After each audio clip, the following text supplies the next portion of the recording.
Yes, thank you, Mr. Chair. So it's a great pleasure to continue our series. We've been getting lots of positive feedback, both from commissioners and from the public on this series.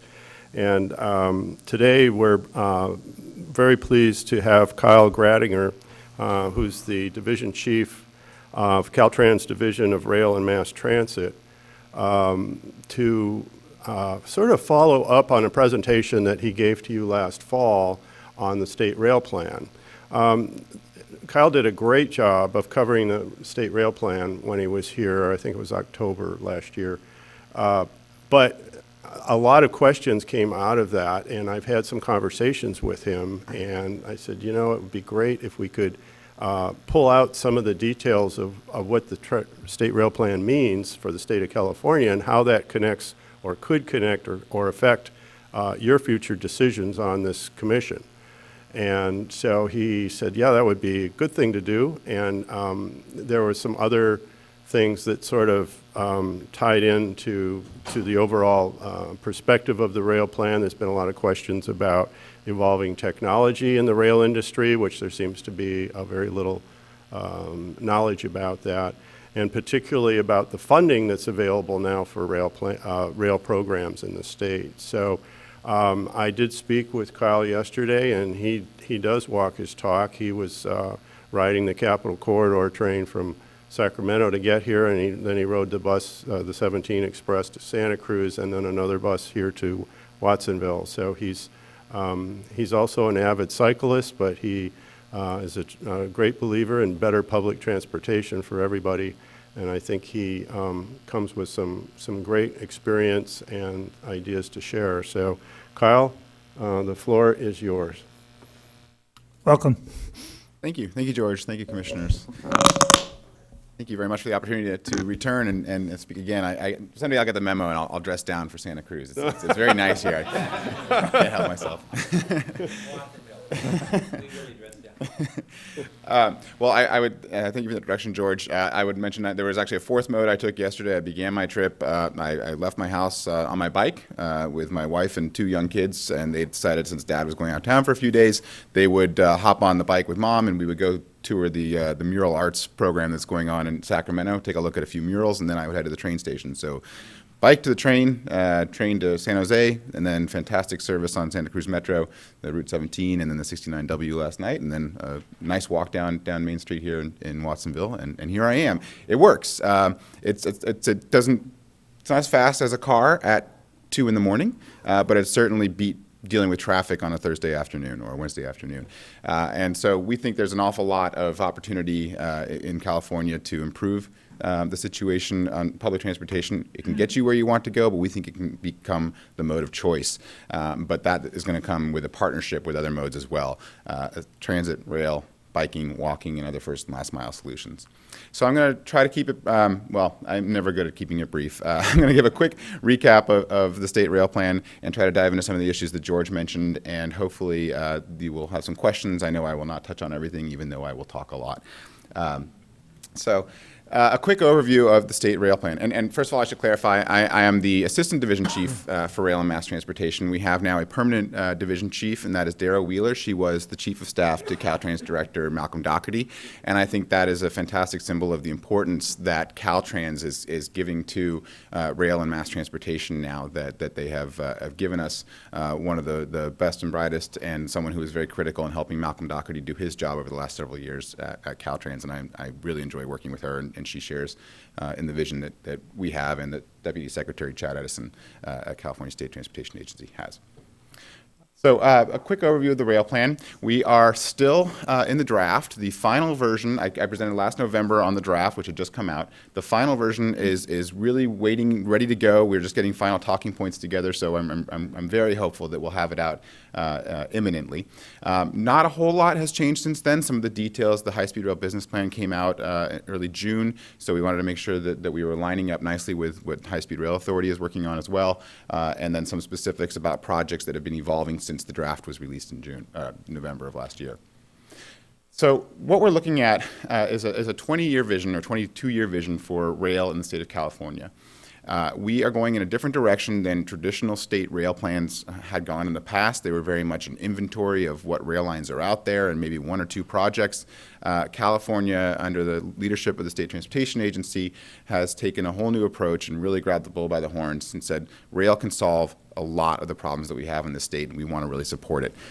So we are taking a vision now that looks at an integrated statewide network of passenger rail, intercity and commuter, high-speed rail, integrated express buses to the regions of the state where rail does not make sense, and as I mentioned, the other contributing first and last mile modes, walking, biking, jump bikes, Lyft, Uber, all the solutions. We want to have them all work together more closely.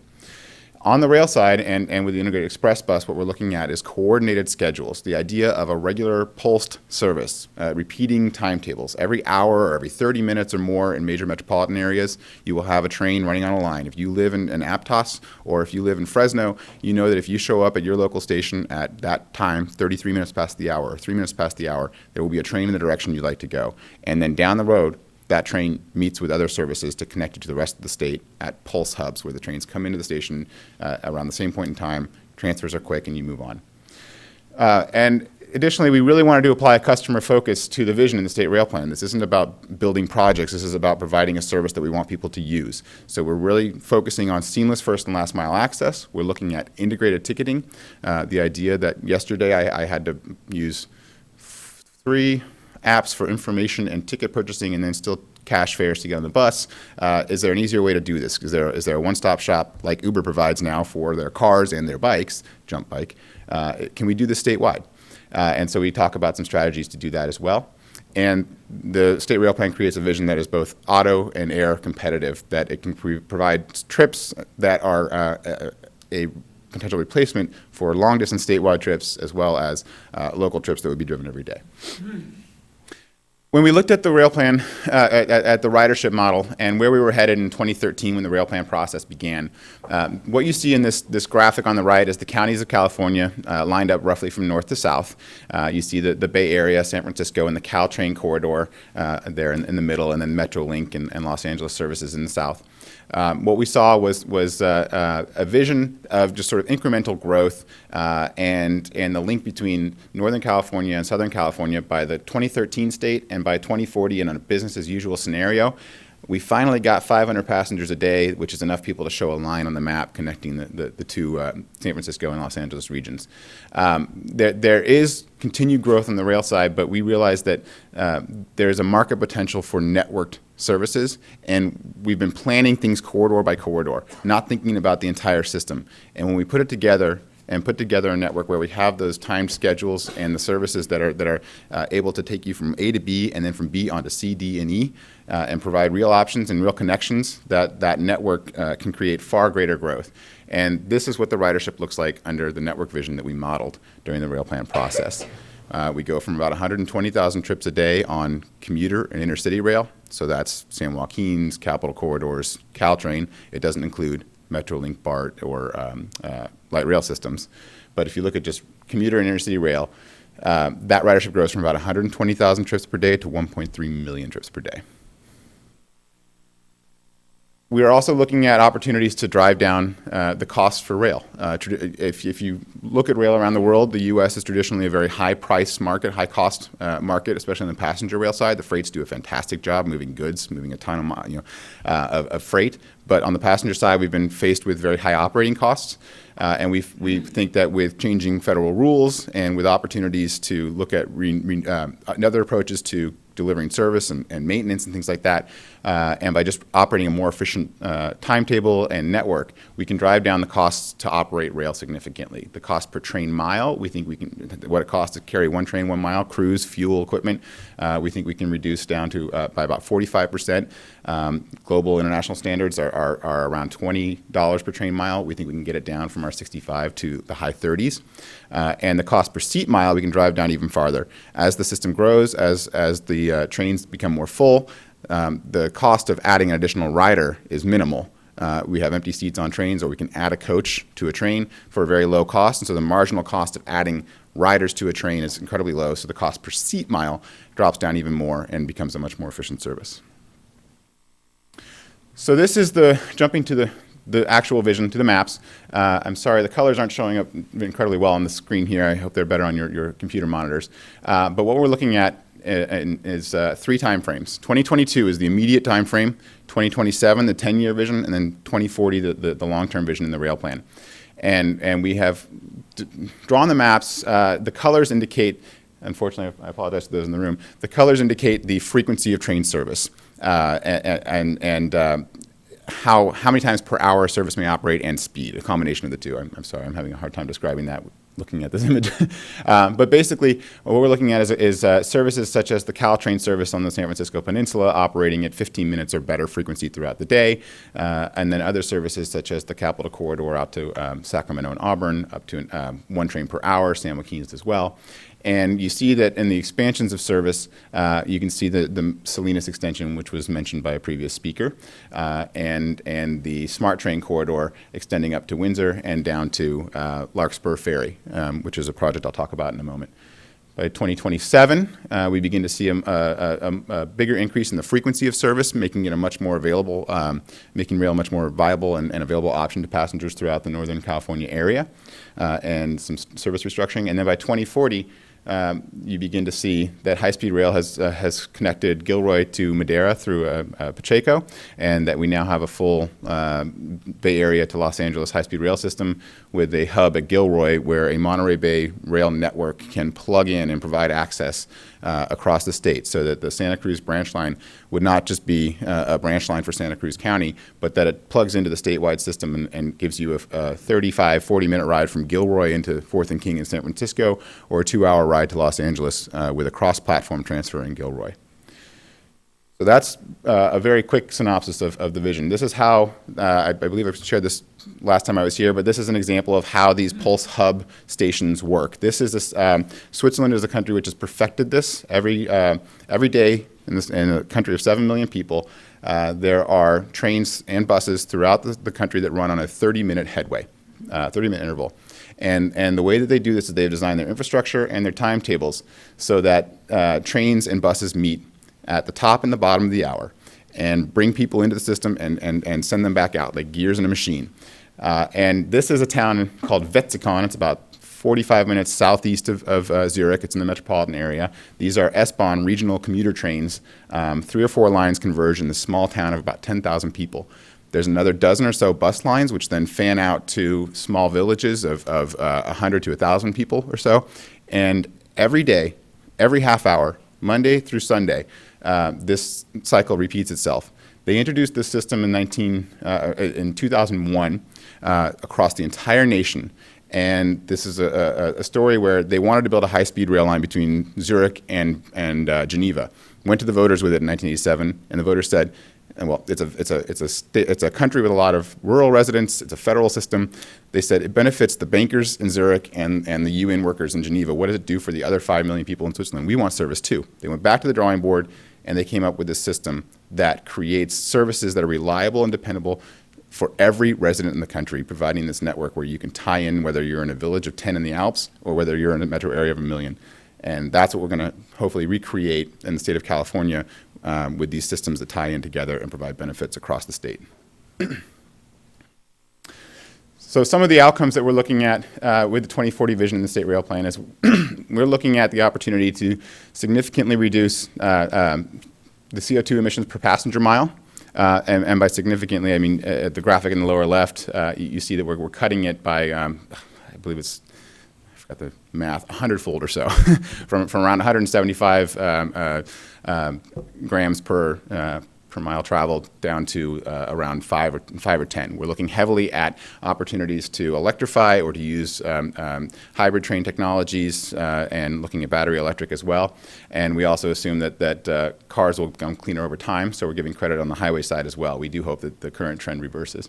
As I mentioned, current ridership on intercity and commuter rail goes from about 100,000 trips per day to 1.3 million. And really importantly, in the lower right, you see the mode share. Today, commuter and intercity rail cover about 1/3% of all the passenger miles traveled in the state of California. That's not much in the big universe of things. It does mean that 1/3% of the miles traveled are people who are enjoying the ride, getting to check the newspaper and do things and be productive on the way and not dealing with traffic congestion. But we think we can grow that to almost 7% statewide of all passenger miles traveled on the rail mode. In metropolitan areas where congestion is heavy, we think that this rail network, which is going to combine long-distance intercity services as well as improved commuter and regional services, that share on rail can go far more, perhaps in the 15 or 20% of all passenger miles traveled range. And that's where we really get this dent in greenhouse gas emissions. So I mentioned the 3 time frames, and these are just a couple of Northern California highlights of what we're looking at in 2022, and I'll talk about 27 and 2040 in a moment. But by 2022, these are funded and committed improvements that are also now enhanced by funding provided through Senate Bill 1. So one is Caltrans electrification. That project is on track for a 2022 operation. These are projects that will happen by or before 2022. We'll be expanding service on the Smart Line in Sonoma and Marin County to the Larkspur Ferry, and we'll be expanding the service now down to Tampsey with 2 trains, to Salinas with 2 trains a day with Tampsey. We're increasing service in the Sacramento to Stockton corridor, and the ACE Rail commuter service will be extending from Stockton down to Ceres and Merced. And we're looking at those early efforts to think about an integrated ticketing, integrated travel planning system to make it easier for the user and also to reduce the costs that transit agencies and rail operators have to actually collect revenue and provide a ticket to passengers. By the 2027 timeframe, what we're looking at is high-speed rail having its 2 initial segments open, the Central Valley segment and the San Francisco to Gilroy segment. We continue at that point in time, we'll be working to integrate regional and intercity rail with high-speed rail so that we can extend the work that's being done in the Central Valley from Merced or Modesto. We'll have improved service from there up to Sacramento. We'll also look at opportunities for this region to tie in to high-speed rail at Gilroy. And by that point in time, we hope to have full implementation of a statewide integrated ticketing effort that the high-speed rail operator can come in and use. By 2040, we'll have, again, by 2040, we'll have high-speed rail operating from San Francisco all the way to Anaheim. We'll have connections up to Sacramento and phase 2 connections to the Inland Empire and down to San Diego. We're also looking at the opportunity for a new Trans-Bay crossing. Whether that is a BART-only tube or whether that is a BART and conventional rail tube, that could provide opportunities for one-seat rides between Sacramento, downtown San Francisco, and San Jose, and really become an artery in Northern California. And we're looking at new regional networks feeding into the system. So a completed Monterey Bay regional rail network in the Central Valley. We're looking at connections across the valley, Lemoore, Hanford, tying into high-speed rail, and North Bay, SMART tying into the Capital Corridor at Sassoon City. So I want to try to get into a few more of the details that we didn't have in November. So when we look at rail funding in the state, we have 3 primary sources. We have the California Climate Investments, which is the cap and trade, or the GGRF funds. Those funds have steadied. I arrived in California about 1.5 years ago, and at that time we were getting some poor auction results. But immediately after I arrived, the legislature approved the new 2030 targets for greenhouse gas emission reductions, and that has affected the market. And cap and trade auctions have been very successful since that point in time. So we provided certainty into the market, and we're getting a lot of money back out of those auctions now. The public transportation account tied to the Transportation Development Act of the early 1970s. That is traditionally the bread and butter for our rail operating and capital dollars in the state. We have about $130 million a year that we provide to Amtrak services, and additional PTA money is used to fund minor capital improvements on that rail system. Whatever we don't use goes back into the STIP, and then we try to identify rail and transit projects out of that shared pool with highway. And then since last year, we now have SB1 revenues. The SB1 revenues that are funding rail and transit to the tune of about $750 million per year in California are primarily the diesel excise tax and the vehicle license fee. So those dollars are coming primarily from trucking companies and from this vehicle license fee, where if you have a 20-year-old cheap automobile, you're not paying a very much larger increase in your vehicle license fee. But if you are just buying an $80,000 Mercedes, your vehicle license fee is more than my $20,000 Subaru. And so we feel a very fair licensing approach, and that's where a lot of the money for rail and transit improvements is coming from. So as I mentioned, that totals up to about $750 million a year for rail and transit, capital and operating support in California, which is a significant funding source. And I came from the Federal Railroad Administration, where we had spent $11 or $12 billion in federal stimulus funds after 2009. And the amount of money and the self-help that California is giving itself now is greater than the federal government gave in the last decade or so. And so it's really a pleasure to be working here and have the opportunity and the support of legislature to spend the money in the areas where I believe the money needs to be spent. So with those funding sources, we have a number of capital programs that are funded. The largest of which is the Transit and Intercity Rail Capital Program. I'll go into that in a little more detail in a moment. State Rail Assistance is a small additional operating fund for the intercity operators as well as the commuter rail operators in the state. We also have the STIP, where we continue to look for capital improvement projects. The PTA, I'm sorry, that's a source, not a program. And then under SB1, there's 3 new programs that were created for which rail and transit are competitive. The Solutions for Congested Corridor program looks to identify opportunities for multimodal investments in corridors.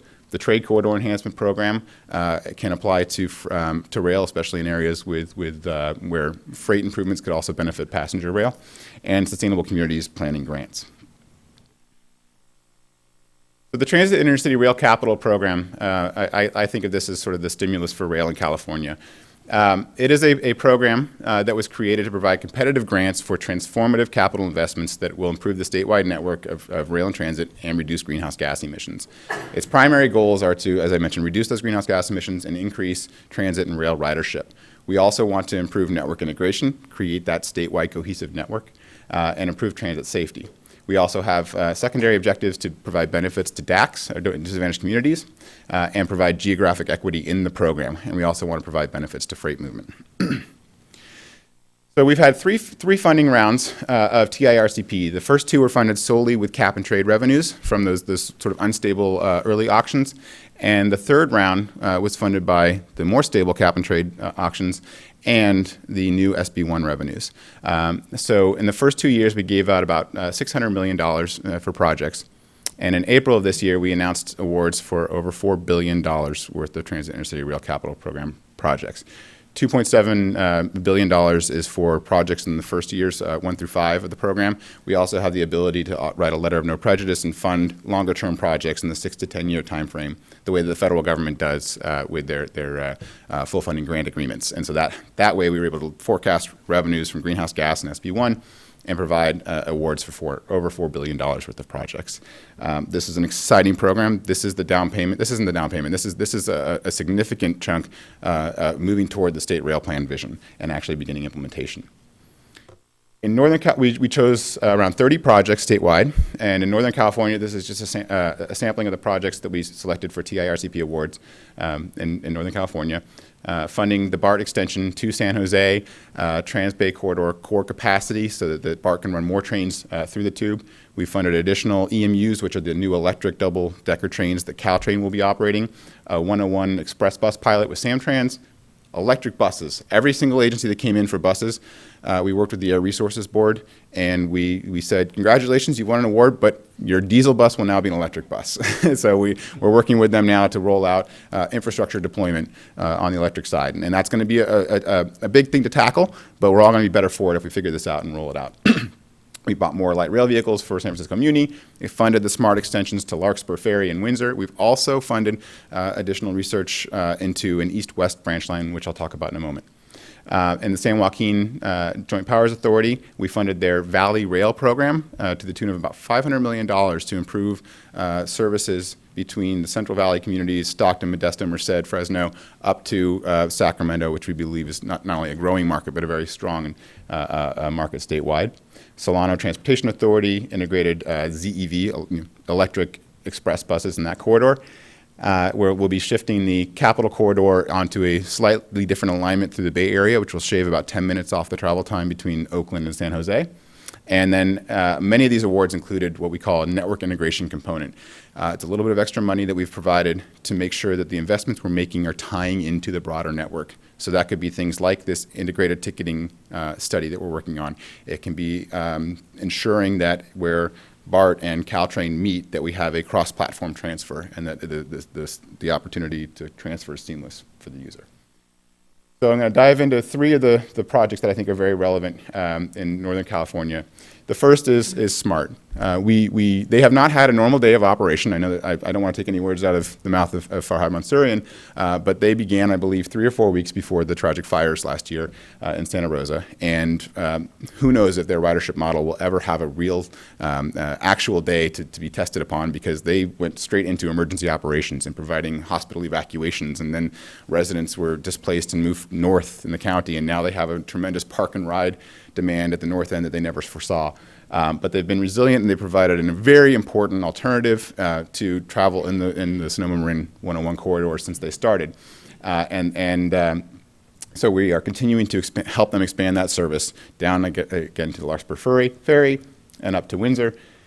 And importantly, we really think that there's an opportunity there to connect that north-south spine with an east-west, what they call umbilical cord, to the rest of the world, to tie them into the network so that it's no longer something you have to drive up to Marin County to get to, but that a traveler from Novato who needs to go to Sacramento to do something at the Capitol has an option to avoid traffic in the 37 corridor, the congested corridor on the north side of San Pablo Bay.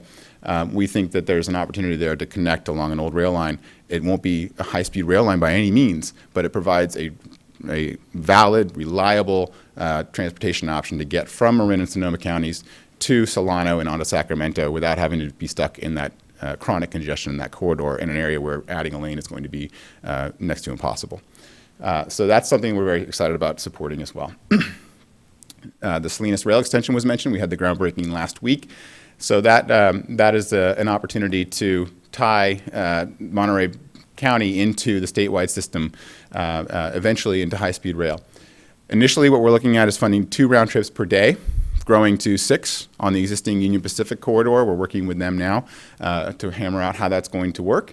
And then by the time that the first high-speed rail segment between Gilroy and San Francisco opens, what we're going to be looking at is a cross-platform seamless transfer at Gilroy, where rather than being a train running from a single train running from Salinas into San Francisco, the opportunity then may be a shuttle train to Salinas Gilroy, cross-platform transfer, and then a much shorter high-speed rail or electrified Caltrain trip up the rest of the corridor. But that plugs Salinas and Monterey County and also Santa Cruz County into that statewide rail network. That's the first time we really plug into that world-class high-speed transportation system. And then the future Monterey Bay network, once high-speed rail goes through the Pacheco Pass and down to LA, will be connected to the rest of the state through that connection at Gilroy. All of a sudden, trips over the hill and into the valley will shrink by half or more. And then a third project, this is actually in Southern California, but I think it's very relevant to what we're talking about here in Santa Cruz, is a project we're funding with San Bernardino CTA.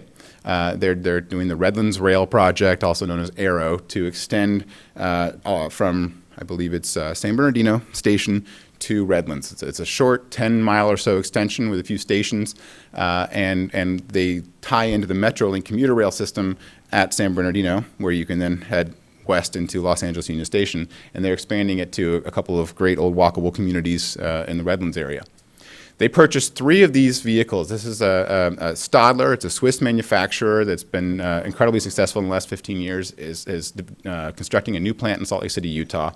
And they have a concept for a diesel multiple unit that's been used around the world, where they have a power pack in the middle of a 2-car train set. The power pack is modular and convertible. What you see in the upper left is how, if you wanted to have a very strong, beefy, Camaro version of the train, you could have 4 essentially bus engines put into each of the 4 bays in that power pack, providing good acceleration and high maintained top speed. That's the model they've been looking at around the world. But they have been working with clients in the Netherlands, Switzerland, and other countries where they're looking at opportunities to take that power pack and turn it into something much more efficient. And so we funded San Bernardino CTA to buy 1 more of these train sets and to do R&D and use it as a test base for new technology. The zero emission multiple unit, or the battery electric multiple unit. We're looking at battery electric, we're looking at hydrogen, and all of these things are products that Stadler is working with somewhere else in the world with other clients. The Maria Zellerbahn in Austria just contracted with them to do a hydrogen train. They're working with Arriva, a private rail operator in the Netherlands, to use this concept on a train that has an overhead wire pantograph to run on electrified lines, and when it gets to the end of the lines and heads off to, into the Netherlands of the Netherlands, then it can run on a diesel line with stored battery electric power. These things are either in operation or will be in operation in the next 3 to 5 years. And we're bringing that here to California with San Bernardino. And so as one of the speakers mentioned, by the time we have rail services operating in Santa Cruz County, this will be state-of-the-art and operating technology. Whisper quiet, zero emission, hydrogen, battery electric, not your typical large lumbering diesel locomotive. That will not be the future for short branch lines like Santa Cruz. In order to allow that to happen, traditionally in the U.S. we've been knocked for our approach to rail vehicle safety. It is it's not that it's not a safe way we've been approaching it, but traditionally we've been saying the idea is to be able to win the match when there's a crash, and basically have the largest, safest, heaviest vehicle possible, and that drives down the performance on the operating economic side. It drives down the performance on the environmental efficiency side when you have large pieces of steel moving around just trying to protect themselves during an event. The rest of the world has been switching toward a crash avoidance approach, where they use signal systems and technology to avoid crashes and then mitigate when a crash does happen. I'm not going to say when it does happen, they use crash energy management and other approaches to minimize and mitigate the impact of that crash and enhance safety. So the industry has been working for about a decade now on what they're calling alternative compliance, crash energy management, crumple zones, new technologies to ensure the safety of the driver and passengers in a crash in the less likely event that they occur in this crash avoidance world. The FRA has worked with industry, with manufacturers, railroad operators since, like I said, around 2008 or so with the Federal Advisory Commission, and they developed standards that they agreed to in 2011 for crash energy management. About a week before the last presidential election, a notice of proposed rulemaking was published by the FRA, which would basically create a final rule. Then the president came in and said, we're going to slash 2 regulations for every one that we create. I'm not sure how the math works on slashing quantities of regulations. And they've been sitting there trying to noodle on that for a while, but I've spoken with the FRA in the last month or so. And what they've mentioned is that they are going to promise an alternative compliance waiver to any agency that wants to follow those standards, and they do hope that NPRM can turn into an actual rule in this calendar year. So the path is cleared for this new approach to lighter weight, better performing rail vehicles in the country. Those vehicles will be smaller, lighter, and quieter, and just what manufacturers are doing today is providing a much more comfortable experience. With spacious interiors and large windows, we have 8 or 9 foot tall picture windows on these Stadler vehicles. It's quite an experience to ride in them. The E-BART extension, if you want to go ride a Stadler vehicle, is running in the E-BART. And we're going to be looking at opportunities to provide passenger amenities that make your time more enjoyable on the train. It's already quite enjoyable, but including cafes, bike storage, and providing enhanced ADA accessibility. Not sure if SMART mentioned this, but I thought this was fantastic on their commuter line. The vendor that they went with to provide the coffee and pastries on their train is a local services group that provides jobs for handicapped individuals, and I think it's a nonprofit, and I think it's just a wonderful model. They built the train, built the cafe into it, sought the vendor out later, and decided we've got a great approach to do this. We don't have to go to Aramark or a large corporation. We're going to keep it local, and we're going to give jobs to people who need them. So just wanted to mention that was a great idea, in my opinion. And then right-of-ways. What we're looking at in the country, and I'm getting into the sort of bikes and trains nexus here. With these smaller vehicles, what you see on the left is a photograph of Austin, downtown Austin, Texas, where they've been operating a Stadler vehicle for about 7 or 8 years now. And this is one of the first ones in the country. And on the lower left, you see a 2-way protected bicycle path, and then the rail right-of-way. and a city arterial street just on the other side of those yellow flex posts. This is nothing new. We've been operating in constrained corridors with rail, bike, and cars in spots throughout the country for a very long time, and so I think that this is something that is a provable case. And then you look at SMART, and if you talk to their planner up there, Joanne Parker, she'll tell you she's not building a rail line; she's building a rail and trail. That is their mission and their core goal, and they are doing that in, again, a very small constrained right of way, and creating a system that provides options for all users. If you need to get from Healdsburg to Larkspur, you're going to take the train. But if you need to get from Sonoma North or Santa Rosa North to Santa Rosa South, and you'd rather just ride your bike, you've got both options now. And so I think that you have a lot of opportunities to bundle the corridors and provide all the trip options for those who want to take public transit or those who feel like taking a bike ride that day. I think there's certainly ample cases where that happens. And then the lower right is a photograph in the Netherlands, where what they're doing now is they're creating snelfietsroute. It's their term for a bicycle expressway, essentially. They're finding linear corridors between villages, 10, 20 miles apart, and creating basically routes where cyclists do not have to yield to crossing traffic, turning the stop signs, et cetera, and building high-quality infrastructure from town to town right along the rail line, where you have 125-mile-an-hour electric trains operating next to bicycles, and you can choose which way you want to get around that day. Forgive me for the humor and digressing here. This is a presentation I gave to the California Bicycle Summit last year, and just wanted to kind of joke around about it. Bikes and trains, they go great together. But bikes, what are they good for? Well, they're great for commuting or exploring or recreating or saving the planet or riding to the Capitol Corridor to come to Watsonville.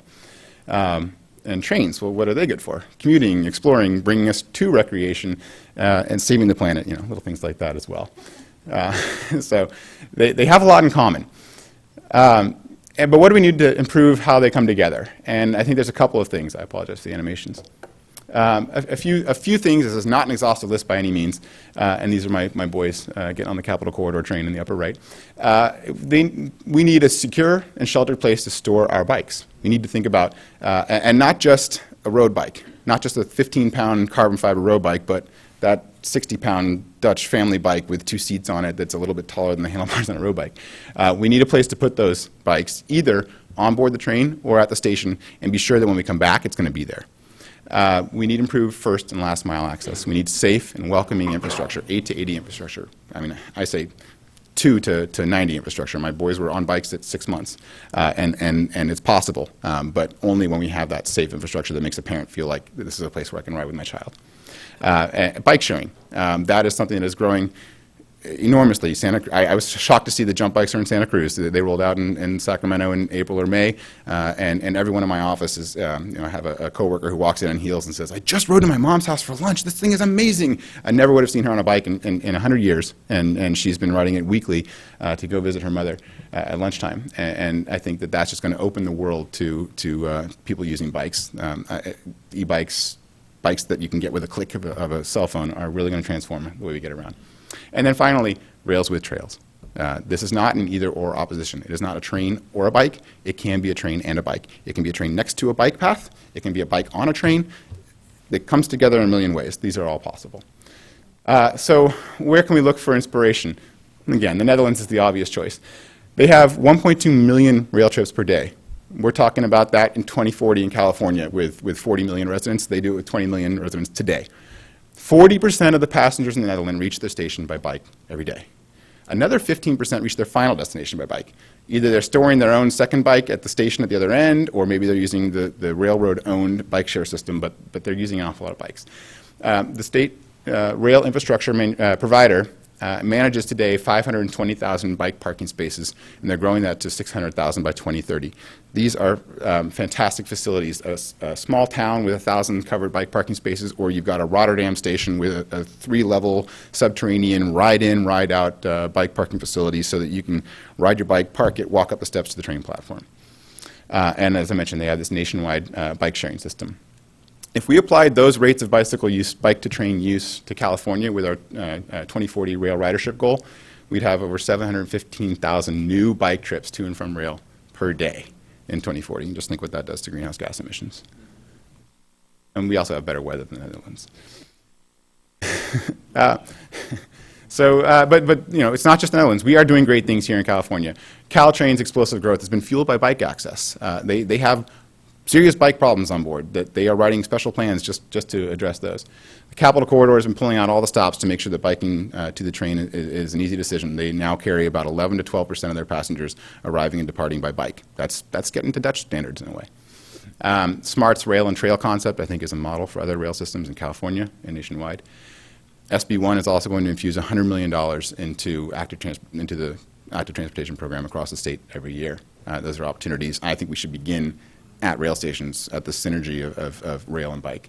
Bike link lockers and secure parking facilities are rolling out across Northern California, and bike share systems are expanding literally weekly. Every new city I go to, you're going to see those red bikes. This was SMART's very first week of operations, and they were carrying on some days over 200 bikes. And this was the week when before they had a normal day. And so moving forward, looking at Caltrans, we have a strategic management plan has a very ambitious goal. It's a reach goal, stretch goal.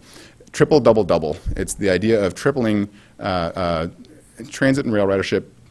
I'm sorry, tripling biking, doubling transit and rail, and doubling walking trips in the state of California. A reach goal. What they don't have in there is the rail trips themselves. And we're looking at an 11-fold increase. According to Google, the word for 11-fold is non-decuple. So I call it the triple, double, double, non-decuple. If we grow 11-fold on the rail side, that's how we're going to help get transit, walking, and biking to their triple, double, double goals. I think that's something we can latch onto, so just food for thought. We're doing a lot of great, we need to be doing more first mile, last mile planning for bike ped access to rail and transit systems. Support opportunities to share the linear right-of-way that railroads provide and share that with bike and pedestrian paths. Support bike parking needs at stations and define appropriate bicycle accommodation policies. It's not just a couple of U-racks outside the station anymore. It needs to be something that makes people really comfortable leaving their bike at the station. Supporting seamless integration of bike share and public transit fare systems on a regional and even statewide scale, so that today, Uber, I can choose. Do I want an Uber car or do I want a bike share? Hopefully in the future we'll have an app that says, and tie that BART trip in there as well, or the Santa Cruz Metro trip as well. And at Caltrans, we can provide technical assistance and grants for station area plans and creating 8 to 80 networks throughout the state. A few more examples of these fantastic bike parking garages in the Netherlands. This is a beautiful bridge that they created across a canal in the Netherlands with 125-mile-an-hour trains with a cantilevered bike path off the edge of this steel structure. You see it in the lower left. Stockholm, Sweden in the upper left. Again, a 4-track busy main line with a bike pedestrian path next to it. And in the lower right, we see the steel bridge in Portland, Oregon. A double-deck lift bridge owned by the Union Pacific Railroad carries TriMet light rail vehicles and city traffic on the upper level, carries Amtrak and Union Pacific freight on the lower level. And TriMet said, can we tack on a bike and pedestrian path? You don't ask things like that of Union Pacific Railroad lightly. Again, this is a lift bridge. Balance is incredibly important, especially when you're trying to match up miter joints on train tracks, miter joints on light rail tracks, catenary systems for light rail, and ensure that cars aren't having a bumpy ride over the top. So any rock or pebble you add that creates an imbalance is going to make that bridge fail. Union Pacific and TriMet got together and made it work. That they added on an aluminum bike and pedestrian path on the side, rebalanced the bridge, worked on the safety concerns, and made it happen. So just more proof that bikes and trains really do go together. And if you're willing to make it work, there's always a way. And then I'll just conclude with the idea of statewide integrated mobility. This goes back to the ticketing thing that I was talking about, this creating a seamless user experience. Today, our intercity rail services pay around 20% to Amtrak to support ticketing and reservations. 20 cents of every dollar they earn goes back to selling the next ticket. Globally, there are European railroads are paying 10 to 15% a decade ago or more. We've spoken with Deutsche Bahn, the German company, which is the early train operator for high-speed rail. They say through technology and other enhancements and sharing their platform with other mobility providers in Germany, they have that down to about 4% now. The Swedes had started a similar process about 20 years ago to unify public transit operators, the private rail operators, and others into a nationwide system There's about 100 companies today that are part of a nonprofit agency that shares the statewide travel planning and ticketing, and they are about to drop the cost of their share of revenue collection down to 1%. That is not only going to significantly improve the bottom line for transit operators, but it's also going to, what they're doing is they're creating a platform that makes it easier for riders to choose to take transit when they can go into an app and say, I want to go from Reading to Watsonville, and figure that out without having to go to 6 web pages and fuddle around for quarters in cash. And so the state rail plan and the statewide transit strategic plan, another document that we're working on, sort of a policy strategy document, are going to emphasize the coordination of rail and transit services to create a fast, frequent, and reliable mobility network across California. And we're all going to be more successful, I believe, if we can all sell tickets to places beyond where our transit agencies go alone. We're going to provide comprehensive dynamic travel planning information, coordinated fares, these are not going to be easy things, and a single payment mechanism across all rail and transit services in California. This is our goal. The state, it may be the state leading it, it may be private sector leading it, it may be a few transit agencies leading it, but we think this is where we need to go in order to draw more riders into our system. We're going to bring in TNCs, Uber, Lyft, and others, and try to create a platform that all can share from. And we think we can do all of this and save money in the process. So we, at the state, we have put together a group, a program, a project called the Integrated Travel Project. We hosted an event in Davis in early May where we brought in guest speakers from around the world, from the Netherlands, the UK, Norway, Switzerland, and Sweden, and Hong Kong, and said, how are you doing this? Is this something we should pursue? We had speakers from BART, LA Metro, San Joaquin RTD, across the state, and the consensus was, yes, we should be doing something. We don't know what it is. We're not trying to be prescriptive. But what we've done is we have used the TIRCP program to fund an effort to dig deeper into this, to get really into the nuts and bolts of that governance. And hopefully in a few years we'll have a pilot project, and in 7 or 8 years we'll have something functioning statewide that every Californian has as the first app in their phone or the first website they have on their browser tab. So I believe I've taken enough of your time, and I'm sure there's questions, so I will leave it there. Thank you very much for your time and attention. Kyle, thank you for that very thorough presentation. Let me see if there's any questions, commissioners. Commissioner Rockin. Of course, there are unknowns in terms of whether we'll be in a recession and how deep it will be, and whether SB 1 will be repealed, hopefully not. But even with those unknowns, can you give us some order of magnitude idea of what additional funds would be necessary to meet this plan's goals by 2040? Are we going to need an additional revenue source, like another SB1 or gas tax increases or something else? Or is this fundable with the current, if we don't have a deep recession and SB1 doesn't get repealed, is this plan funded? I haven't done the math on whether we have enough, but SB1 and greenhouse gas cap and trade is certainly a helpful and significant contribution to what we're trying to get to here. High-speed rail itself has its own needs and targets for funding. They have, if you hear Brian Kelly speak, I believe he says that they have, I will not quote him, but a certain amount, a quarter or a third of the money that they need to build, they actually do have commitments and agreements to. It's getting to that remainder that's going to be tricky for them. And on the high-speed rail side, we're looking at an operation that should be profitable. And so the question has always been about private sector participation. I really do believe that once we have that system, that once the public has built the system, that operators will be able to create revenue and profit and return. And so I think the private investment will come in at the end on the high-speed rail side. The rest of the network, I think that we'll be able to drive down costs, and on the operating side significantly. The capital will be a major investment, but I think we'll be able to drive down operating costs and therefore be able to cover maintenance and operations in a lot of the pieces of this future network. That said, capital is a big thing, a big part of the problem. SB1 and greenhouse gas cap and trade are going to get us a lot of the way there if they remain steady. If SB1 stays, that will be incredibly helpful. there are also initiatives such as, self-help counties can do an awful lot. What's the measure in Los Angeles? $120 billion or so. It is a fantastic leveraging point. TIRCP gave Metrolink over $800 million to build a regional rail network, leveraging that off of a lot of the self-help money from LA County. And so I think there will be opportunities there.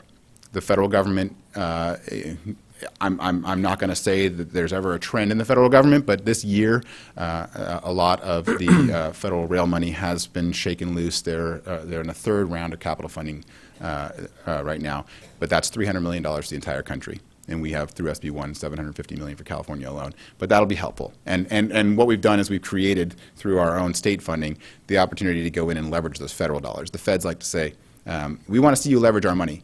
Well, it's kind of like California saying, thanks, feds, we're going to leverage our money with you now. The calculation of what's needed, what's that difference that's out there, I don't have that number for you, but I think we're really moving well in a way to start getting these initial investments to building this network. I mean, just to follow up, it wouldn't be an argument against it that it's not fully funded at the current moment. That's not my point. But I'm trying to get some sense of the order of magnitude, again, on the either the operating or the capital, or in fact on both sides, trying to get at least order of magnitude sense of whether, for example, if people took the money they're spending on their private cars now and that we spend on parking and streets and things in terms of public money, you could operate a lot of public systems for a lot less money if you actually began to make that shift and people were willing to go there. But I'm just trying to get some sense of whether this is only the sort of startup money to make this happen that's available, and we're really going to have to go back and make a major shift in funding sources, or whether the current funding is halfway there or something. Again, when I say order of magnitude, your answer didn't give me a really good sense of that yet. And so maybe you could tell me a little more about what your sense of, realistically, whether we're going to need additional funding sources from the federal government or from California or somewhere to make this, the 2040 plan actually become real. Yeah. I don't want to speak about my pay grade here, but one way to think about it is that if you look at the investment plan in the state rail plan, and I don't have the number off the top of my head, it's over $100 billion for the system. But if you look at that investment by 2040, that total on the rail and transit side is about 3% of total transportation spending that will take place in California by 2040. That's when you a helpful count number, yeah. Local, statewide, and private investment in the system. And if you think about it that way, that we can get all of this, we can get go from 1/3% of passenger miles traveled to 7% for 3% of the total transportation spending over the next 22 years. To me, that sounds like a pretty darn good proposition.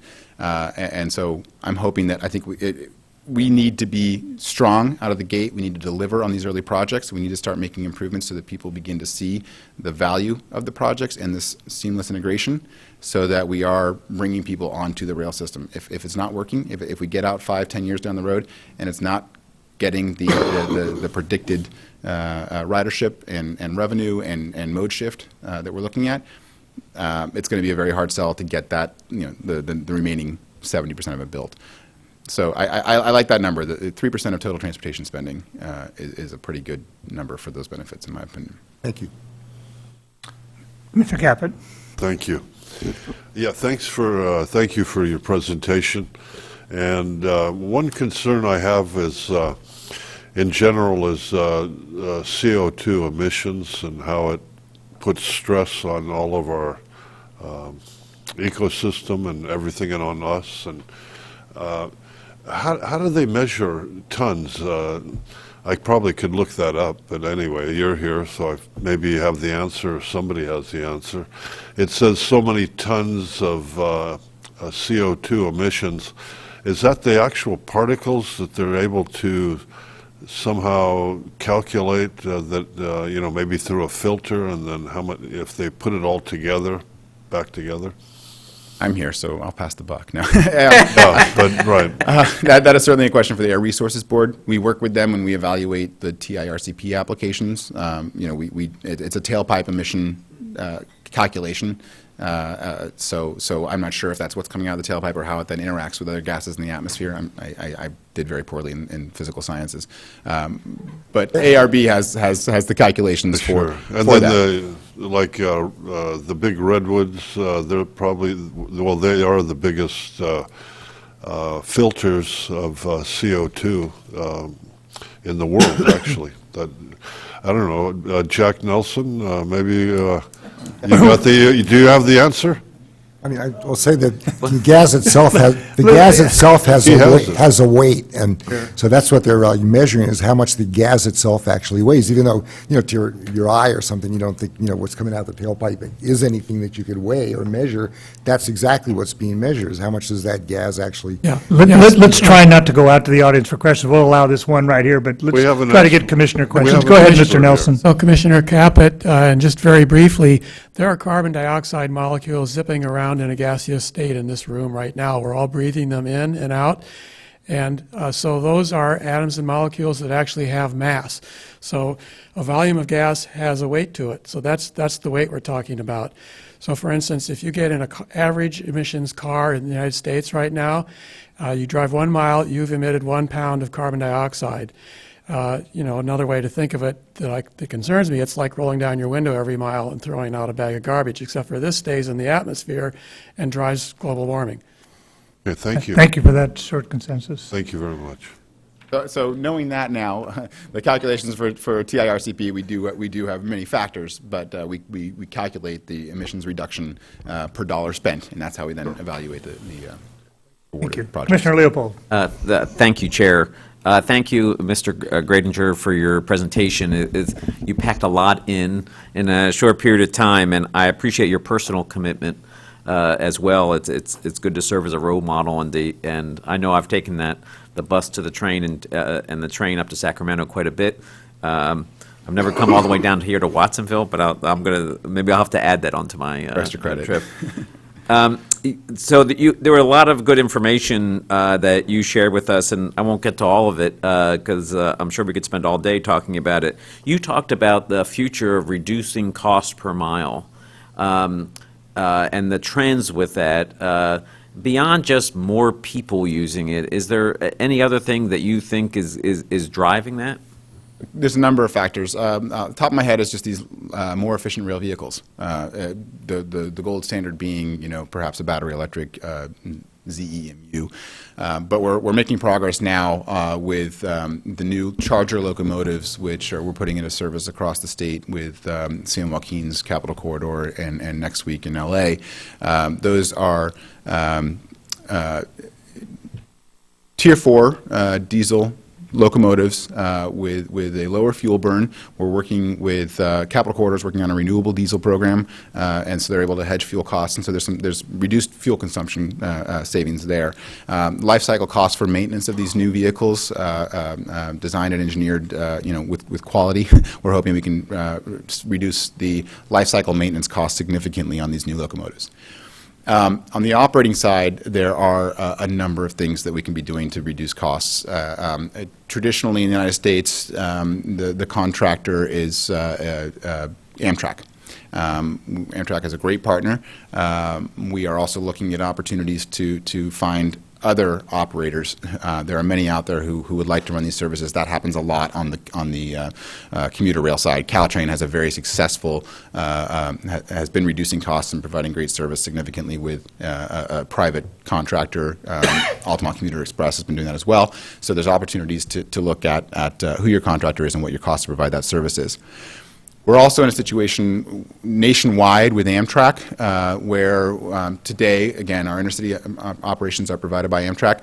Since 2008, the Passenger Rail Investment and Improvement Act took place. That changed the relationship between states and Amtrak. So states where corridors that are less than 750 miles are operated, they took on the cost responsibility for providing those services starting in I think, the act was 2008, and that happened around 2012 or 2013, 14.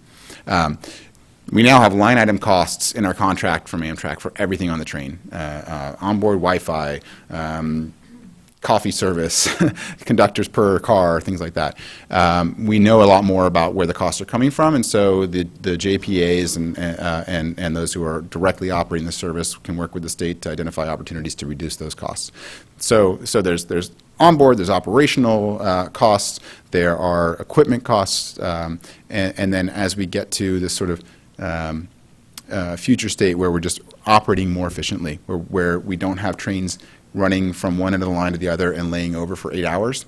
If we press it back into service, we're getting more dollars out of that capital, more revenue. So, so just smarter operations as well. So the future does not look like my grandfather's railroad. It's a very different. Unless your grandfather's railroad was in Pennsylvania, yeah. Well, as a matter of fact, my grandfather is in Pennsylvania, but we ran them very well in the 30s and 40s, and it's been rough since then. you mentioned that the state is spending about 3% of its transportation funding for rail.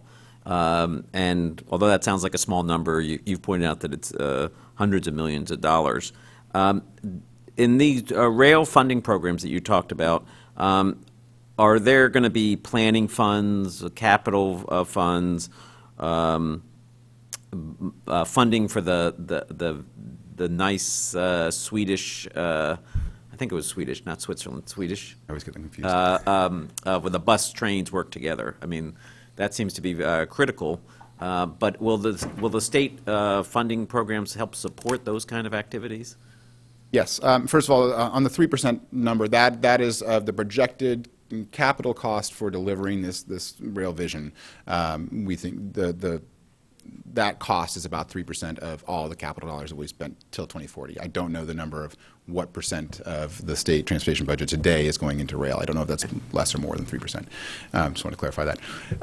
Yes, there will be planning opportunities. There are, in the TIRCP awards, as I mentioned, we gave the network integration dollars to some of the agencies. TAMC received a little bit of network integration money, and so we can look at things like cross-platform transfers, coordination at Pajaro with the Santa Cruz branch line, things like that. There are other, I believe Santa Clara has a self-help source as well that we can leverage that certainly on planning funding. There are sustainable communities planning grants. There are all the traditional planning sources we want to help our partners bring those into the rail side, into the rail planning side. And we are working at the state to partner. We've created a Northern California Mega Regional Rail Working Group, which is the rail operators, SMART, Capital Corridor, ACE, San Joaquin, Caltrain, and now TAMC, where we're getting together and Caltrans is using some of its internal planning dollars with our partners now, and we're investing in new tools to help us do this planning. And so we want to try to do a lot of that in-house rather than going out to consultants as much as we can. But as the money is identified, we want to expand that work and create the foundation, create the principles for planning, the principles for timetabling, scheduling, and then begin to do the further planning that gets into implementation. No, I appreciate the statewide plan, and I'm just thinking about the local needs, because I think it serves as a, if we chose that route, we'd want to use the sort of best practices in order to increase participation and ridership. That's a great question. I don't know the exact sources. I don't have a list on my top of my head, but I will bring that question back, and I'd be glad to, if you want to reach out to me, I'll try to get sources. Yeah, I mean, you can get it back to Mr. Dondero. That would be fantastic. You talked about the congested corridors funding stream as well for multimodal. You know, one of the things that we're contemplating here is looking at both our rail and our trail. So that combination, does that make us more competitive? Or if we only chose one mode, would it make us less competitive? I don't want to speak to what is competitive and what isn't, but I think it's certainly the kind of thing that program was, the legislation would probably say this is the kind of corridor we should be investing in. The idea, very roughly speaking, was how do we add capacity in a corridor without adding single occupant vehicle lanes. It was looking at express lanes, hot lanes, rail, transit, how that program has been defined in the first round. Is probably going to be looked at again. So I think providing feedback on future guidelines for the Congested Corridors program is an opportunity to make sure that projects like yours are considered. Great. You mentioned something, you showed some statistics about bike use and the SMART train. Mm-hmm. We had the general manager and the head of the transportation agency here just 2 weeks ago, gave a great presentation, and we didn't really get into this very deeply. But it was my understanding, and you could correct me if I'm wrong, is that they built a lot of bike lockers, but they found that people weren't using as many bike lockers as they wanted space on the train so they could do their first and last mile on both ends. Has that something that you see in other places, or is that even correct? Yeah, that is, we need an all of the above strategy. We need bike lockers, we need capacity on trains, we need bike share systems. If you look at the Netherlands, they don't allow bikes on trains on a lot of their peak hour trains, and so and yet that's the main way people get around once they're not on a train, and so that second bike or that bike sharing system is playing a very important role. Along with a nice place to park that second bike. Yeah. Capital Corridor struggles with this. They've been struggling with it for many years now. They have, as I said, around 11 or 12% bike access. They have, we cannot build enough bike racks in their trains for some of their peak hour trains. We have the capacity for, I think, 17 bikes in the cab car and 3 more in every other train, and they are oversubscribed. So, more than 30 people on most segments of their peak hour trains. So Capital Corridor is looking at rolling out the bike link lockers. The bike share systems, I think, are going to be really helpful, that giving people the opportunity to just leave their bike at home and hop on a bike share bike and leave it at the station and forget about it is going to be very helpful. The other thing is there's just regional peculiarities in play. I think in Sonoma, Marin, you've got a lot of those road bikers who maybe want to get out to the countryside on the train, and they want to bring their carbon fiber racing bike with them. They're not going to leave that and ride something at the end. So everything is going to be a unique experience, and that's why it needs to be an all-of-the-above solution. But bike parking is a fairly easy thing to do. The biggest hurdles are local permitting and finding the space. Sure. Yeah. The last question I'll ask, so there's lots to talk about, but you talked about what future train engines look like. You showed us the San Bernardino, what they're using, which is a primarily electric vehicle, it seems like. It looks like it could be battery electric or hydrogen. We're still exploring that. Yeah. And they're quieter. And looking at that picture, it was hard to tell whether it was low enough to require stations or whether they were going to be able to just have people walk on. Do you have some sense about that? That particular vehicle has about a 20-inch floor height, and so we could do low-level platforms essentially and provide an ADA accessible entrance into it. And we're having a discussion all the time about whether we can standardize around a high-level and a low-level rail car boarding height in the state. It's an issue that just needs to we need to kind of wrap it up. But I think that globally, if you look at where these vehicles are being designed originally is in Europe, where they have a far worse situation in terms of a unifying standard for boarding heights. They have really elected to go toward lower boarding heights, but they still have 15-inch, 18-inch, 22-inch that they're dealing with. But I think that in general, the vehicles could, for lines like the regional networks we're talking about in the Monterey Bay area, I think that a low floor boarding, level boarding to a poured concrete 18 or 20-inch platform is probably a very feasible solution. It doesn't have to be a 48-inch high affair like SMART has. Right. Well, speaking as a transit board member, I know that our staff is working on giving you an option to pay for your 69W trip or your Highway 17 trip on an app. It's not immediate, but the staff is working on it. We recognize that that's how people want to pay for their transit travel. So maybe sometime soon you'll be able to come down here and just use your phone. Thank you. So. And the Wi-Fi on the 17X bus worked really well. So excellent. Good to hear. Thank you. Safe store, save data. I'll start at the far end down here, work away. Commissioner Johnson. Oh, thank you, Chair. Welcome. Thank you. You strike me as kind of the glass half full kind of guy. It's sanguine, positive. And actually, I think the population of California is that way. I'm proud of the fact that people regularly will tax themselves. And I think the high-speed rail tax some 15 years ago was a good evidence of that. People were confident that something like that would really pan out. But I'm looking at I think yesterday's Orange County Register saying it's time to pull the plug on high-speed rail because of all the problems that you're having, starting with $30 billion promise and now projected possibly to go to $100 billion. So on the one hand, I'm nobody wants to throw cold water on plans like these, but the taxpayers pay attention. And I think we're finding that they're losing a little bit of patience with things like high-speed rail. And you keep referencing that the high-speed rail is part of these plans that we see up here, that things are going to work out. But at the same time, we've seen massive delays, huge cost overruns. And cost overruns aren't just particular for high-speed rail. You find that most rail projects double in terms of the costs that are originally projected.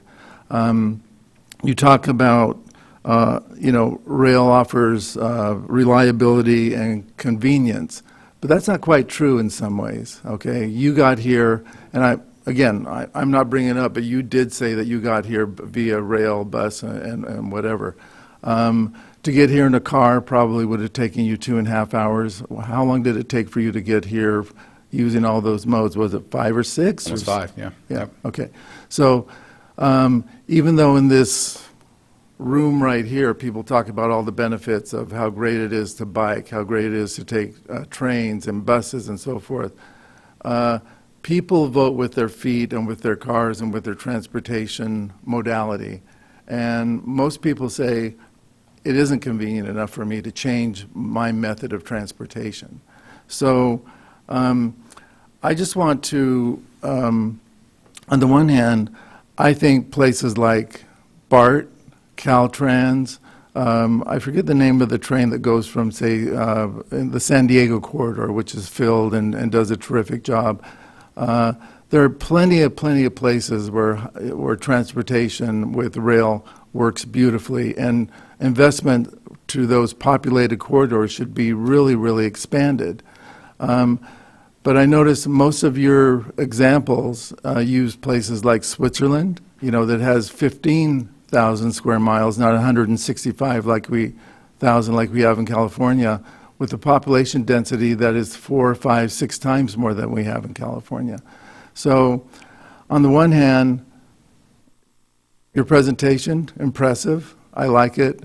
But on the other hand, the taxpayers have a way of evaluating and being critical.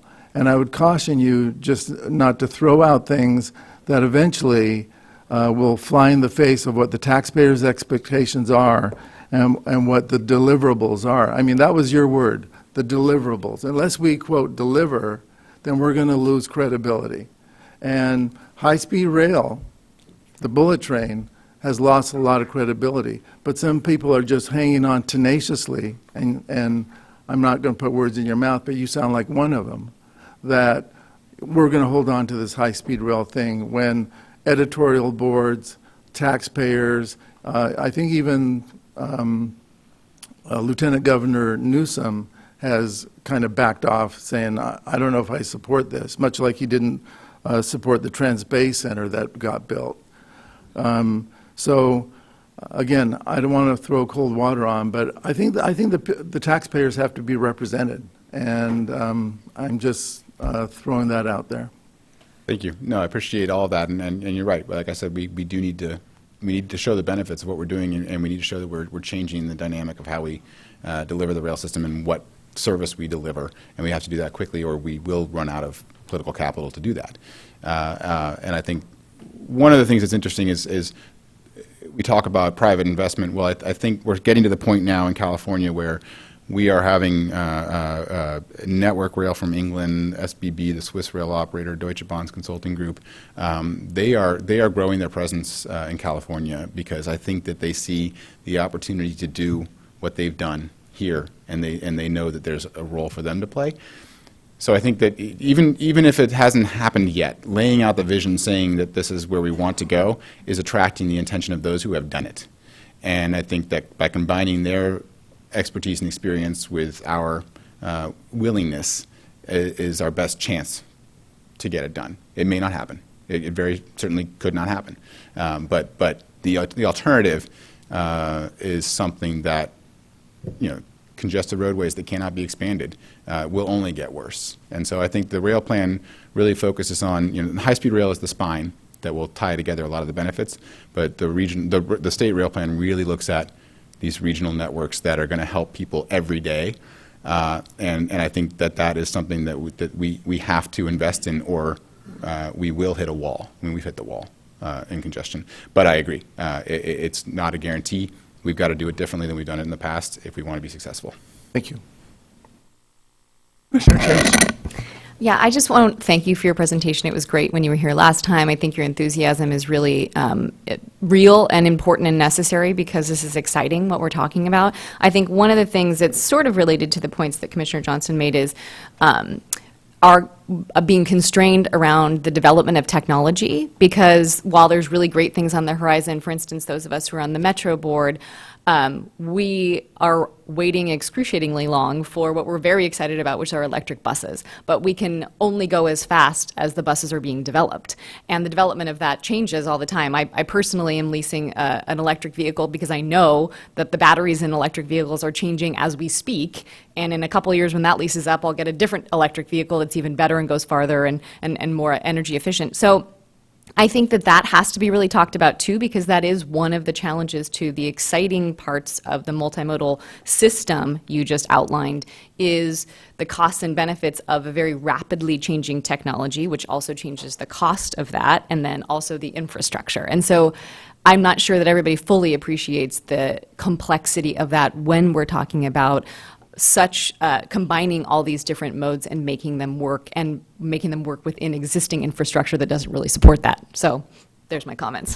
Thank you. Yeah, and we're working with PG&E, and some of the utilities are now coming to us and saying we want to spend money. We have to spend money, settlement money, but we want to help be a part of this. And we know with our toe in the water, it's not going to be easy, but we certainly and ARB is saying all electric by 2030, and I know CTA is doing a great job working for you all to say, let's figure out how to make it happen, and we'll work with you. Morning, welcome, and thank you for an excellent presentation. Some of the questions have already been asked that were on my mind, but I wanted to just mix and match the numbers, and there were a lot of them, and understandably so. But did you say that today that in the integrated system, there's 120,000 trips in California now, and the target is to get to 1.3? And does that equal the getting to 7%? Is that correct? Yes, that's Okay. correct. And I'll have to get back to you on the 7%. We're finalizing some numbers, whether that is trips or passenger miles traveled. But I believe that number was trips, 120,000 to 1.3. We have a nightmare here on Highway 1, and I just wonder what percentage of those single passenger vehicles, if there were two people in, 10 or 20% of them, that's probably not for you to answer, but would that alleviate our problem if we can get people to ride share and all that? I don't know, I'd be interested in those kind of figures from our own, but do you, when you have a nightmare like this, and I guess it depends on how many lanes of travel there are, 2 or 4 or 6 or whatever, but is there any criteria that says if we can reduce that single driver to 2 or 3 people in a car, this will alleviate the situation? Is there any kind of data that has that kind of a result, I guess? It's certainly a part of the solution. It can't hurt to try to do that. I would look to the hot lane experiences that are, San Mateo's working on it, the Northern Virginia area has been doing hot lanes and trying to drive up the number of passengers per vehicle through pricing. But it's certainly an approach that, more people per car is going to help. And in the last mile, the assumption is always that people would walk or ride a bike for that last mile, not because you'd have if you were going to use the integrated system and they want to drive their car to the station, that creates some real planning concerns. How does that mix with what you're presenting too? I think we're heading into a really good future there because, yes, we want to get as many of those trips on feet and bikes as possible, but that's not reality. It's a very small portion. But people will, automobile will be the dominant access mode in most places for a very long time. But with TNCs, with Lyft and Uber, the thing that does is you got to deal with the congestion still. They're gonna create local traffic congestion, but that drives down the demand for very expensive and difficult to build parking. And I think that's the silver lining with the fact that even if 85% of people still come in a motor vehicle, that motor vehicle is going to get out of there and go pick up someone else. A big chunk of those trips, I think, are going to become Lyft and Uber. And we don't see the TNCs as competition to the rail mode. We see them as complementary, and figuring out what the role of rail is and what the role of those first last mile providers are will balance out over time. But I think that the big benefit is if Uber and Lyft are used for those short trips, those access trips, and rail is used for those line haul long distance trips. At least the economic mind in me is saying that's the ideal, and I think that's where the market may go, and it reduces the need for expensive parking. Great, thank you for your enthusiasm. Commissioner Bertrand. Thank you. So I want to talk a little bit about bike storage, either end, and a little bit about technology. A lot of people talk about technology, but I have a different direction.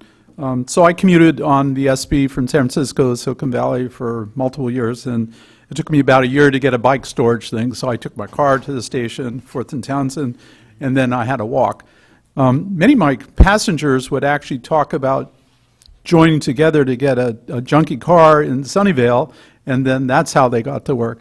So we've gone a long ways, and SB couldn't allow me, or wouldn't allow me rather, to bring my bike on board, which would have been great. Can you comment on the effect of bicycle riders or commuters by the placement of more bike storage units at a station? I don't have numbers for general use, but from my own personal experience, I think that like you said, you would sign up for a bike parking locker. And Took forever. Yeah. Some people never get off the list. This current technology, the bike link lockers, unfortunately my wallet is so thick with these cards I'm going to have a spinal condition soon, but the bike link locker allows public access. You wait 3 days in the mail for this to come through, and then I can use any available open locker. I don't have to sign up for a 3-year list for that one spot that then only one person ever gets to use. It's kind of parking sharing. And I think that is making bike parking more efficient and more equitable right now. And so that's going to be a big part of it. Cities are also looking at bike garages, we call them special parking areas, bike spas in Sacramento. Maybe even a valet or a staffed nice facility. There's, again, like I mentioned with peculiarities between systems, there are a lot of solutions to bike storage and bike accessibility on and off trains, and I think every market's got to look at what's best for them. But I think technology like this bike link card is letting us really expand the accessibility of using your bike, using your own bike. Thank you. To stations. I think another thing is safety. There's a lot of theft of bikes here in Santa Cruz, for instance, and you mentioned carbon fiber. That could be a $3,000 bike. I don't know that I'd bring my bike into a storage area that costs that much, but I think addressing safety and pilferage and damage to bikes that are stored is important. My second question is around technology. You talked a little bit about experimenting with different power sources and things like that. Very exciting. You also talked about trying to integrate different systems, which is also very exciting, to reduce costs. So are you in the bird seat in a sense when you're talking about trying to come up with common standards so that technology isn't all sorts of things all over the area, in terms of what's being developed, but trying to reduce costs by coming up with some common standards so that in terms of maintenance, in terms of interconnectivity, in terms of a whole variety of things that can be solved by common technology is being addressed at this early stage. Thanks. I wouldn't say I'm in the bird seat, but we are able to fund R&D, and I think that some things are becoming clear that these are actual potential technologies and these may not be. And so if we can zero in over the next 3 to 4 years on this is going to work and this isn't, then we can begin to start thinking about standards when it comes to propulsion. Yeah, because as an individual vendor is trying to decide which direction to go, that could help tremendously because development costs are extremely expensive, and that's something they have to carry until they could sell their product. So you could help out a lot. That's why I asked about the birdseed thing. Yeah, and we're working with a lot of the rail vendors today. We're not in a procurement right now, so we're able to have conversations with them, and there's really only 5 or 6 major rail manufacturers in the world. Amtrak is going through a procurement. We're helping them. We're listening in on those briefings, but we're going out and saying, you know, we don't just want a train. We want a train that's more efficient and that has a low platform or whatever it may be. And California, it's an odd place to be, but when California speaks, the vendors listen. And it's cyclical in this country. Every 50 years, a big order comes in, a few companies compete, and then they go out of business for 30 years. Now we're opening up where the market is so small with those major vendors that they're going off around the world, doing great R&D, selling great products, and then they come back here and they have something to offer us because our standards are adapting to theirs, global standards. But with the dollar amounts and the growth that we could be seeing, we actually have the ability to help kind of shape the market and tell the builders, standardize around this and really be a powerful buyer. Thank you. Commissioner Kaufman-Gomez. Yes, thank you. What I haven't heard really in your conversation, because I know this is primarily about passenger, is the F word, which is the freight. Freight's going to be using these lines as well. And I would imagine that we should see some funding as a result of freight and trying to bump those up. Do you have any figures of the changes that could happen with freight as a result of developing this rail system as a whole? I don't have those numbers on hand. We do discuss freight significantly. There's a whole chapter of it in the rail plan. And what we do want to do is we want to look to any opportunity to shift goods movement onto rail. But at the same time, we're also trying to use more of that rail capacity for passenger. We have very good relationships with the BNSF and the Union Pacific Railroad, and we're talking about new approaches to using that capacity so that they can continue to grow while we also grow. We're also talking about where are the no-go lines for passenger trains, and if we do not go there with passenger trains, do you have another opportunity for us for passenger elsewhere? We're having those discussions. We're also working closely with a lot of the short line railroads. There's large holding companies which operate many short lines in California, and we've been having a lot of discussions with 2 of them in particular in the last year, looking at opportunities to whether it's going out and finding a single shipper on a line or finding a market along a line that may produce many shippers. We're working with them. They also own a lot of these branch lines, and so if we build a relationship with them, it's going to help us expand the passenger service onto those branch lines as well, and we can invest together. But we're certainly supporting not just moving people, but moving more freight by rail. And in Southern California with the ports of Long Beach, and, we are working very closely with UP and BNSF. And Well, I'm hoping as a result of that, we also see some funding that comes from that angle. yes. Because obviously, if they're going to benefit from this, they should also financially contribute. And also, I know that we have. Has there been any development in the areas that have to do with a collaboration between the rail and housing component? Because I know that there's a lot of interest in developing housing along the pockets of the corridors. And the reason why I bring this up is there's a divide here of either your housing, and this is the housing bond, this is transportation, this is a transportation bond. But if there's a collaborative effort, have you seen any of those kind of models work anywhere in California that says, let's see what we can do to say, okay, if we can do an incentive here that helps the housing demand in these pockets, that will also contribute to the transportation component. Have you had anything like that in conversation throughout or anywhere? Yeah, I'm still learning the alphabet soup of agencies in Sacramento, but there are a couple that I know are working very closely on this. The Strategic Growth Council, Department of Housing and Economic Development are working with ARB, Office of Research and Planning. They all realize, I would say, at the leadership level, that we have to think about the connection between transportation and land use and housing, and so there are programs for planning and technical assistance that are out there. The senator from San Francisco had the housing bill last year, which didn't get through committee, but there are thoughts about legislation, but there is a lot of activity going on among the agencies that touch on housing and transportation, and there's collaboration and funding opportunities for planning. And I think that at least they're in a very good place. They recognize it, the need for it, and I only hope that coordination continues. We'll continue to do our part. Yeah, because the thing is, if you, it's a blend. I mean, our Measure D here was a blend. We all pitched in on what our compromise was in order for us to get that 2/3 vote and being able to put that together. And this may be an opportunity in terms of getting that kind of blend that people know that we need this and others that we know that we need that, but how can we work collaboratively to make that happen? And it might be something as one of the models used elsewhere too. Like the bucket list of where the local money came from and how creative local jurisdictions have been, maybe a list of like some ideas to give to the RTC to say, oh, this is how it worked in Marin, this is how it worked in San Diego, LA, whatever the source is, because I'll tell you that we're tapped out on the dollar in terms of the tax that we're charging our consumers in this county or in our area here. So going back to them saying, you know, we're going to come after you for another tax, we want to know on a community basis here or county basis, how do we get creative of where this money is going to come from that needs to be extra on top of what we've already gone out to the taxpayers for.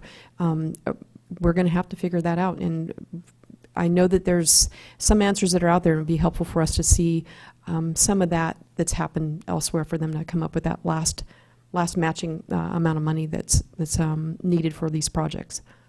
We talk about the efficiencies on the rail system in my division, but I think that there's if we can tie it together with housing, if we think about transportation planning and land use planning together, then that's also a huge opportunity to deliver more with those tax dollars that you're getting already. Thank you. Well, thank you, Mr. Gradinger, for that thorough presentation, especially the detailed answers to all our questions. What I'm going to have you do is step aside now and open up to the public, see if they have any questions. So if there's any questions from the public, why don't you come up now? Go ahead and have 2 minutes for questions. You might want to point out that we're not necessarily going to answer those questions right now. We're going to take the same format and to instruct staff. We'll take the questions, and then we can just post these on our website like we did the last presentation. So Chair. Go ahead, Mr. Nelson. Jack Nelson, and this is just a very brief comment. One aspect of transportation that didn't get mentioned yet in this discussion is induced travel. So you build a freeway lane, it attracts more traffic, it fills up, and so once it's filled up, your next solution in that strategy is you have to build another lane because cars have the demand for space, and you can't fix that. With a train, the train car fills up. You roll out train service. There's the demand is there. The train car fills up. At that point, you don't have to build another rail line. You just add a train car. Thanks. Thank you. Hello, Peter Stanger. What I got out of it was different from maybe what others did. When the speaker said about the width of the trail and the train rails, I don't know that he recognized that in many places here in Santa Cruz County it gets too narrow. He couldn't take a bus out to La Selva Beach because we have no bus service to La Selva Beach, but he would have walked out on the bluffs and he would have seen that it gets too narrow for both a bicycle lane and a train track. He could have looked up to the La Selva Trestle and he would have seen that the Santa Cruz County Regional Transportation Commission had built a new bridge, but they didn't provide any room for the trail as well. As far as the they deviated on segment, you all deviated with segment 17 of the rail trail, and now when I came in on Beach Street, I could look across with all the tanker cars parked there with liquid propane gas, which evidently is off limits also for the trail to be built.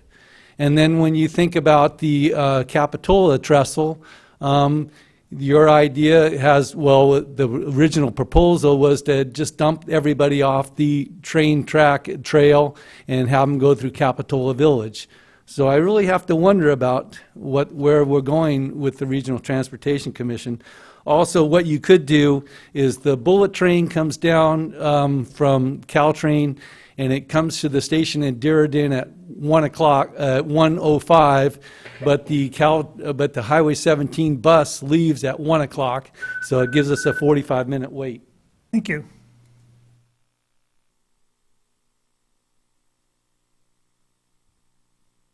Omar. Morning, Chair Botroff and fellow commissioners. My name is Mark Masidi-Miller. I'm a professional engineer. I'm also chair of the Friends of the Rail and Trail. I know I've been here many times before. I wanted to add my thanks to Mr. Gradinger for an excellent presentation. Thank you very much for coming down and sharing your thoughts about the state rail plan with us.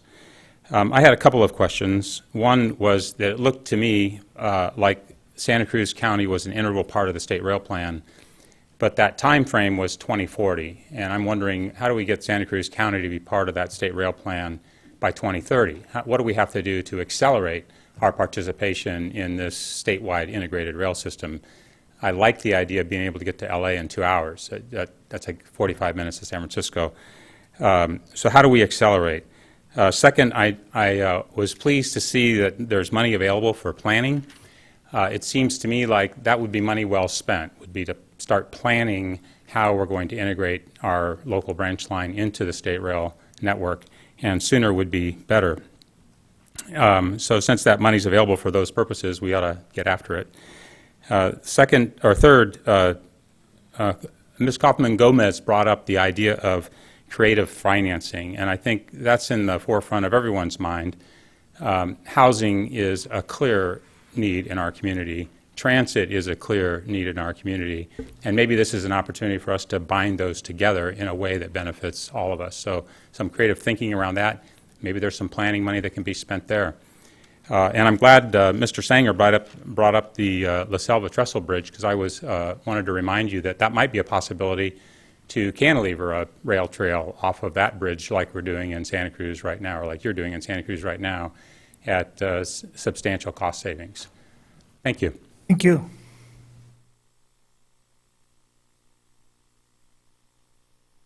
Michael Sainigan, Campaign for Sustainable Transportation. To help answer your question, Mr. McPherson, I looked up a few of these rideshare things. As one U.S. study indicates, the global car fleet could be reduced by 1/3 if sharing schemes were widely adopted.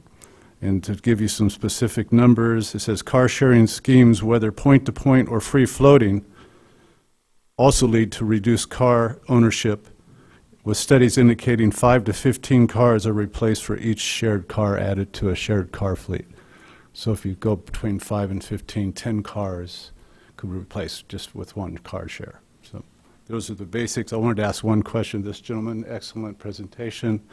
What year, specifically, I know you showed it up here, but I missed it, would we be able to go to Pajaro Station and points east or up to the Bay Area on Caltrain or any type of train? Thank you. Thank you.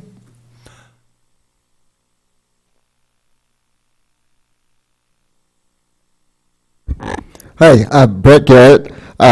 I just want to ask if Caltrans is considering elevated transit as a form of rail.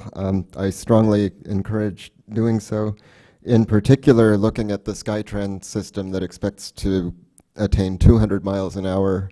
There's a lot of doubts about the high-speed rail and whether the budget will accommodate that. And it just seems like a SkyTrans system could achieve the goals at a much lower cost, and it would be worth taking a tiny sliver of the high-speed rail budget and putting it into building a prototype and seeing if it works. I'm really impressed with the talk about having coordinated schedules so that you can, just go across the station and get to the other transit. But I just want to point out that that would be so much simpler with a pod car system where there's no schedule, that they're just on whatever schedule the person is on. It just seems to me it would make those goals so much simpler to attain. So thank you very much. Thank you.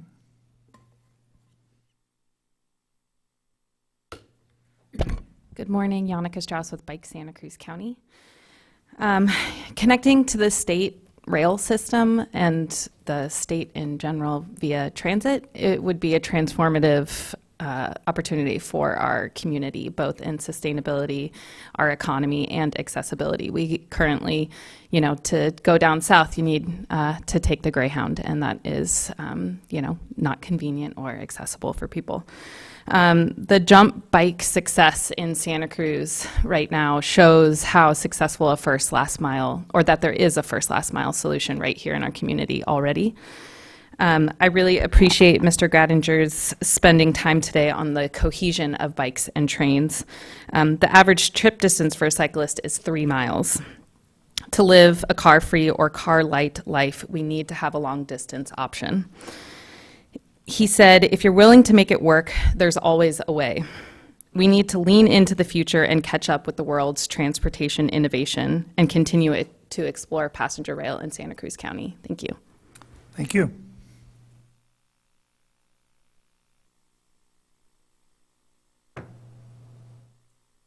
Hello. I very much, again, like the spirit of this speaker's series. I like the idea that we're exploring options. I like the idea that we're bringing here to try to help us find the best solution for our county. I wish that Mr. Triplett, when he was here, would have been allotted equal time to Mr. Monseron, if I'm saying his name correctly. It just would have been more fair and equitable. I wish there were more diversity in this series and that it better reflected the full range of things that we are currently looking at in the UCIS, and also the full range of options that the state of California is looking at as solutions for our whole state, many areas of which are facing similar gridlock problems to us. What if we were to fully explore these options? Mr. Gradinger mentioned today, it wasn't the focus of his talk, but he did mention the Congested Corridors Program, which is funding HOT and other highway solutions, which are not included in our UCIS and which are not currently being looked at here, but which might actually be the most equitable, climate-friendly solutions for our county. I hope we have the courage to fully explore all options. Mr. Johnson mentioned yesterday an Orange County op-ed. There was also one in our own Sentinel yesterday, looking at problems with the DMV, and a second time calling for an end to the bullet train. What if we not only wait for our own unified corridor study results, we try to make sure we're not tied into a freight rail plan that closes off our options, and we maybe even wait for the November election to see who our new governor is and what he's going to do about the state rail plan. Because we as a county surely don't want to tie ourselves to something that dies with the new governor. So, thank you. Thank you.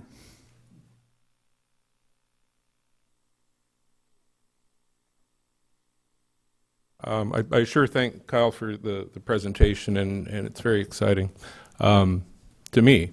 And I think hopefully all of y'all have had the pleasure of being in Europe and other places where rail is a staple. As I observe the different camps, everybody has a preferred mode, PRT and Greenway and wait. We hear the same thing over and over again. Wait till this study is done. Do another study. If I don't get my way, we better do another study. Wait till there's a different president. And I mean, when I stood here in June of 2015, I think it was when the feasibility study came back, and it said, "This is a good idea. This could work." Unfortunately, they scored the highest two scenarios that didn't go all the way to Watsonville, and I thought, well, then go to Watsonville for goodness sake. I feel like we've been waiting a long time, and we've been doing a lot of studies, and here we stand today. The difference between 3 years ago and today is Pajaro Station is a part of a plan that's funded and being built by Monterey. There's a state rail plan. There's $136.8 billion in that plan. Our population weighted share of that fund, if it stays intact, is $950 million. Now I know that's not money that's there yet, but if it came out, that's enough for 3 systems, 4, 5 maybe. This is, I'm waiting for the Unified Corridors Investment Study to come back. I'm confident that it's going to score passenger rail service well, and I sure hope I live to see the point where we can, as a community, and I know it has to be a community decision, can commit to moving forward with passenger rail and a trail. Thank you. Thank you. Okay, we're going to go ahead and close this presentation. Again, Mr. Gradinger, thank you very much for coming. We're going to get the questions that we've assembled here to you, and you can get them back to our office, and we'll post them on our website. So with that, we'll move on to the next presentation, which is a Highway 1 bus on shoulder feasibility study. This will be